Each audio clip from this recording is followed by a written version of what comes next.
It starts like this. How do we get more people at our event?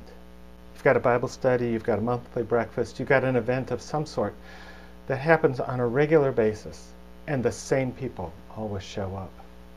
But you look around and you see tens or hundreds or thousands of people who seem to fit your target audience.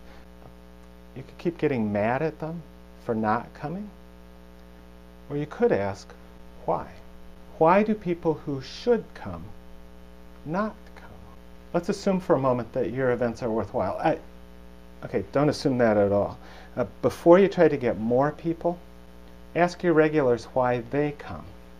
Once you know that the answers to that question are the answers that you want, the answers that go beyond, oh, it's a great free meal, or I'm bored on Saturday mornings.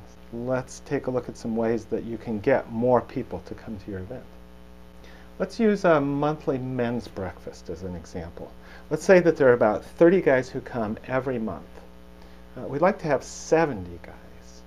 So once we're happy with the responses of the regulars, let's ask a series of questions. Question number one, are other guys not coming because they don't have enough information? Or is it because they have the information but they don't see how it will help them? Or is it because they have enough information and they see that it might help them, but they don't know anybody else who attends? Or they have enough information, they see how it's relevant to them, they know some people that are going, but they're busy on that Saturday morning every month. Or they have the information, they have an understanding of how it relates to them, they know that there are people going, they are free on Saturday mornings, but they're already involved in another group that's very similar. And rather than spend Saturday mornings getting together at this meeting, they want to spend Saturday mornings with their families, living out what they've already learned.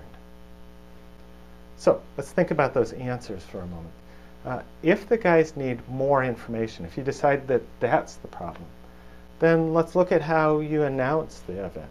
At whether we need more brochures. Does there need to be a map on the brochure? Does every announcement of this event talk about who, what, when, where, why, how much, and who to contact?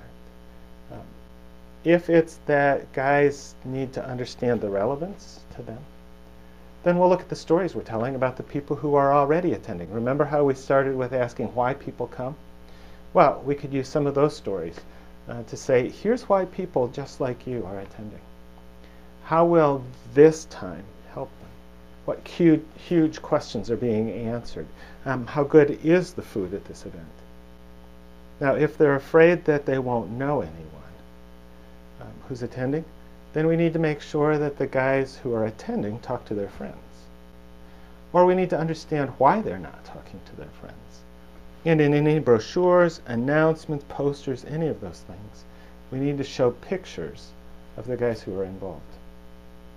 If guys are busy every Saturday morning so they can't come to your once-a-month Saturday event, then this isn't a communication problem at all. This is an availability issue. It means that there is no way, no matter how much they want to come, that they could come. And so if it's really important to get people to your event, then you might want to consider moving your Saturday morning breakfast to Tuesday evenings at 9 o'clock p.m. Or you may consider moving it to every other month at 6 a.m. on Fridays. Look at what time people are available and schedule your event for that time.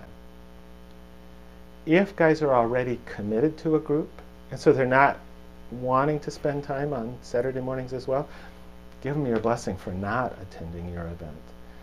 Lots of us have plenty of information. We just need to take the time to live out what we already know.